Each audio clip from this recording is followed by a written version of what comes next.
Welcome to the round 2 review video for Supercoach 2020. It was not a good week. We scored 2,121. No Gorn is a big problem, and yeah, no Naismith. Well, no Naismith this week, which Enno has let me know multiple times over the weekend. So a bit of a problem there, but I think we'll be okay. Team's in okay nick, I think. Few underperforming primos. One is gone. I'm not sure I can make it to the end of the video without trading him out. Usually I do trades at the end, but that's probably going to happen now. But yeah, ranked 45,000. That's embarrassing. But I still think we can make a really good comeback. I think we're in a good position. So we'll get stuck into the team. Also, I'm in NRL.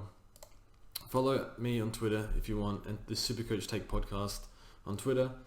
And we're on Facebook, and join our Discord for plenty of, if you want to banter all weekend over AFL live discussion, join our Discord. So link is somewhere on the screen.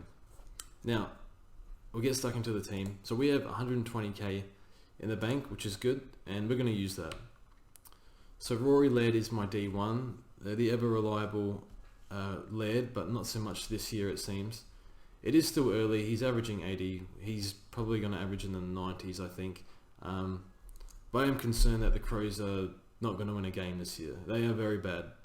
And I'm a Crows supporter. I think you already know that. But the way I feel about the Crows is generally pretty negative, and it's going to get a lot worse this year. I'm not sure. We'll be lucky to win a game, which is going to affect how Laird scores, I think. So obviously Port had 2,000 Supercoach. Crows had 1,300. So that's going to be the norm, I think, for the Crows. But I'm going to hold Laird for now. He plays Gold Coast this week, that's his favourite team to play against, but they're better now. So I think we're just going to hold Laird for the time being. I don't think he'll lose too much in value. Probably the least of my problems. Sicily, very good. We need more from Sicily though, because other players like Stewart and Howe are scoring a lot. But yeah, it has a perfect role. I think Sicily will be a good selection this year. Dan Houston is fake primo. Get rid of him. We're going to get rid of him now. I can't wait another 5 minutes to do my trades. And I'd actually slightly prefer Tom Stewart, but because of money, we'll go Jeremy Howe. And you'll see how I'll use this 100k pretty soon. So yeah, that's fine. I may have underestimated Howe. He's not going to average 140, obviously, and he might not even average 110, but he's marking everything, and his time on ground is way up. So I think he's had a few injuries over the past few years, but with the shorter game, shorter season, a little bit more leeway for that risk to take that risk, if that makes sense. So fine with Jeremy Howe. Probably need to get him in because he is going up in price. Sure, it would have been nice to get him last week, but we had to fix a lot of rookies last week because we had I think 4 or 5 rookies out.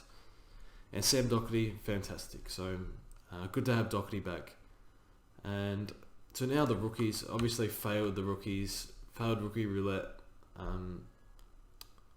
Starcevic on the bench. You can't really guess that he's going to score 100 after he scores under 30 last week. Noble was really bad. He's a little reckless, gives away a few frees, but not going to trade him, just hold him. Trent Rivers, very good junior numbers, and looked at home. A really good attack on the ball. So I think they like Rivers. I think they'll play him. And Brander, I didn't watch the Gold Coast game. I was watching the showdown, which was great. Yeah, actually might zoom in a bit. So defense all up. I think Sicily, Howe, and Doherty, I think they're fine. Laird is a bit of a concern, but it's not going to be a disaster pick. It's probably going to be an underperforming pick. Which if you want to win is a disaster pick. So we'll just leave it there for now. Now the midfield. Lachie Neale, I still can't believe I thought he was slightly overpriced. He is worth everything that he is. So he's 700k and he's probably worth that. He's just unbelievable watching him play. He's a wizard around the stoppages, and if you don't have Lachie Neale, I would find a way. He's probably our second or third captain option, along with Grundy and Gawn. But yeah, love Lachie Neale. It feels like he's the Tom Mitchell of 2018 now. So love Lachie Neale. He plays the Crows in 2 weeks. That's a guaranteed 180 score. Now, we'll get to the doggies mids, and my fear with starting the doggies mids is I had this last year when I had 2 Crows mids. I was like, maybe the Crows are going to be good this year. Apparently not. This year, I was thinking the Dogs are going to be good this year. They haven't gotten close to St Kilda or Collingwood. They did start slow last year, so maybe they come good, but this is a really big concern. Jack Macrae is playing on the wing. He got no centre bounces in the first half. I don't know what to do here. Obviously, well, you hold him, but he's going to drop in price, and he could be averaging in the hundreds for the next 3 weeks. So that's pretty rough considering what we paid for him. But we love Jack Macrae. We know what he can do. As soon as he went in the guts in the third quarter, he started, his score went up a bit. So that's fine. Not going to worry too much about that. Patrick Cripps, very good. A little slow in the first half, but carried Carlton in the fourth quarter. So amazing performance by Cripps. Josh Dunkley, I know a lot of you people traded him out. And while I did advise against trading out Dunkley, I think if it meant you got rid of Robertson to say Jeremy Howe, I think it still worked out fine for you. So that's fine. But love Josh Dunkley, saw what he can do. He's still that guy. He's not. I still think the Collingwood game was a one-off with him. Marcus Bontempelli, thank you Champion Data for giving him so many points. I'm not sure how he scored higher than Macrae, but I'll take it. So Bontempelli is a big problem, I think. I'm not sure if it's a confidence thing, but a lot of responsibility on him being captain. Maybe averages in the hundreds this year, I don't know, but he was flying in the preseason, and if the Dogs can turn their form around, he can easily go on a stretch of 120. But looking like an expendable player in the midfield, because he's going to drop significantly in price, and if he starts coming good, you can get him for 500k in a few weeks. Bad starting pick, but that's fine. And now the rookies. Well, Matt Rao, I don't know if he's a rookie. I'm thinking if Matt Rao is possibly a keeper, which sounds crazy, even if he averages in the hundreds, I think that's a keeper for this year, or maybe a one trade sideways. We can be a bit more aggressive with trades, because if I keep Matthew Rao, I think I only need to do 7 upgrades. So that's great. Marlon Pickett sputtered it up really bad. That's fine. Maybe he's better against weaker opposition. So played Collingwood, very difficult. And we brought in Harley Bennell. So the reason why we brought in Bennell over another rookie is all the other rookies I was looking at have job security issues. Well, Harley Bennell, he has a job security. He just has the injury risk. And I took the injury risk over the job security risk. So worked out okay. Started him on the field, which seemed good. Got me 20 points, or got me 11 points. So I'll take that. And this bench is whatever. McHenry, probably not going to score much, but hopefully he gets his tackle numbers up. I still think McHenry will play. Tyler Brown, I think, is on the edge in terms of job security, and I think they like McInerney at the Swans. Now the ruckman. Grundy failed. So Grundy, I believe, was sore for the final 3 quarters, so that's why he scored 115 instead of 180. Naismith, injury, but we just need him to play 3 games, and it's looking pretty difficult for him to do that. So hopefully he's over his hamstring soreness, but he was a chance for this week. So see how he goes. He was a chance for last week, so it must be a chance for this week. Segler, again, good for Dream Team, bad for Supercoach. So a lot of his hitouts got sharked, but got a fair bit of the ball. 10 contested possessions.